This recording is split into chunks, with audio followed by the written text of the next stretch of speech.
Hello. You may be aware that this is Earth Day week. So we're going to be talking about conservation and magic sounds from the letter C and the letter G because they are magic just like me, the Lorax. I hope you enjoy this week as much as I do. We're going to start with a phonics lesson on what the letter C says and what the letter G says. You may be aware that sometimes C has a k sound, but it also can make a S sound like S. How do you know when it's going to make that sound? I promise there's a good rule for that, just like I have good rules for conserving the planet. The same thing is true for letter G. Sometimes it says J, and other times it says G.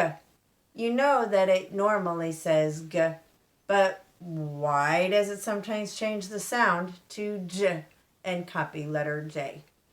I'm here to tell you why. The letter I, the letter E, and the letter Y can all make C and G change their sounds. Here's an example. The C is followed by a letter I. That makes the C sound like an S. It's not kitty. It sounds like city. Notice the C followed by an I. The same thing is true here with the letter G. That crazy I tells G to change its sound. So instead of maggot, it's magic. I know a little bit about magic. As I said earlier, the letter E can also change the sound of the letter C, like in the word mice. The I comes before it, but that's not what changes it. It's because the following letter is a E. This E has two jobs. I want you to remember the letter E is one of the hardest working letters. A lot of times it has two jobs in our words. Here it's telling the C to change its sound to S, and it's also telling our I to make that long I sound. Here's another example of that crazy E working double time. The A followed by the G followed by E. This E is going to make the G say the J sound. At the same time, it's going to make the A say the long A sound.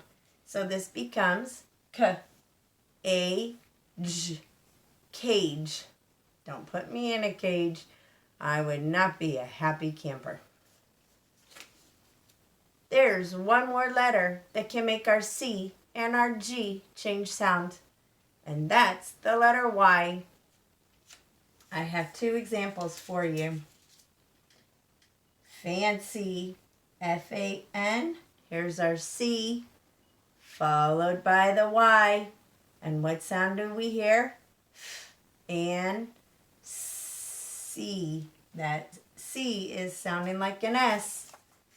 And the last word that I have for you this week.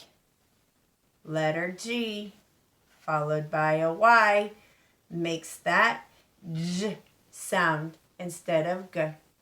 I hope you enjoyed learning about magic words and are ready for more magic this week. Have a great time studying your phonics words.